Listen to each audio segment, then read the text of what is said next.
Confessions of a Former IRS Agent, Careers Articles. Payroll. Mail. You might also like Daily Finance and TechCrunch. Looking for a job at AOL. Payroll Jobs. Main. Career Builder. Sign in/sign up. Job alerts. Find a job. Search jobs. Search by title. Search by state. Search by city. Search by company. Search by industry. Search by type. Job search tips. Career research. Resume center. Cover letter examples. Cover letter tips. Resume examples. Resume tips. Interviews. Interview tips. Interview questions. I interviewed at.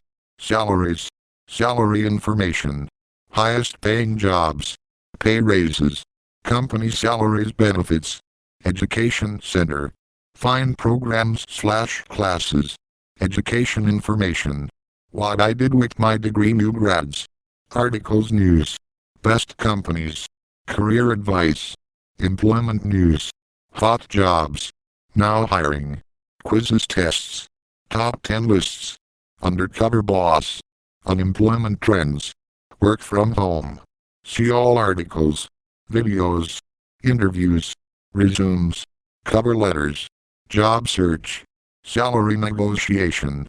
Career advice. Send us feedback. You are here. Jobs is greater than news and advice is greater than Confessions of a Former IRS Agent. Confessions of a Former IRS Agent. By AOL Jobs contributor, posted May 21, 2013 at 8:52 a.m. Filed under Confessions, Employment News Trends. Share. All of the controversy over the Internal Revenue Service's investigation of Tea Party groups has unleashed a torrent of criticism of IRS tactics. But what do IRS agents think of their profession? And what do they actually do all day? Carol McKibben, a former IRS agent, gave AOL Jobs permission to reprint a column that he wrote for his local newspaper in which he shared his recollections. By Carol McKibben. Everyone knows about paying taxes, especially this time of year. But few know about the collection end. I do.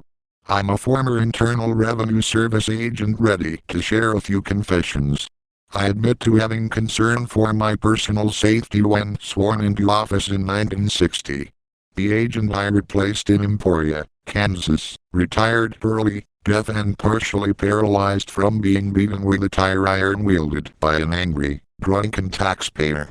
I also knew of the dangerous heroics of a retired colleague, Mike Malone, who infiltrated the Al Capone gang in the 1930s. Mike gathered enough evidence to send the infamous Capone to prison, not for the many murders he perpetrated, but for tax evasion. Threatened with a pitchfork, I never encountered any mafia types, although our district office kept an eye in the business operations of Frank Costello, a notorious New York mobster who owned oil wells in Kansas.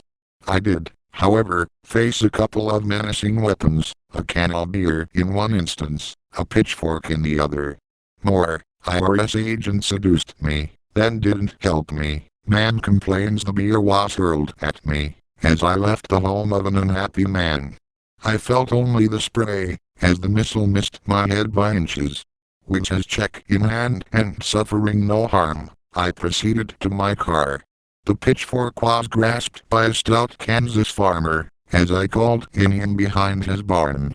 His manner wasn't threatening. His words were, "What would they say, if I stuck this in you?" He challenged. Caught off guard, alone and defenseless, I replied, "I don't think that's a good idea." The man smiled and wrote a check. How many high earners pay the top tax rate? Few. I confess to thinking the top bracket of the time, 91%, was exorbitant. I soon discovered, however, that no one I came across paid at that rate, or even half of it. The reason was simple. As income rises, so does the temptation of dodges. Although the 91% category didn't seem to add much to Uncle Sam's coffers, it made collections easier. Many times, I heard individuals at lower rates say, "I don't mind paying my share," when the Rockefellers are paying 91%.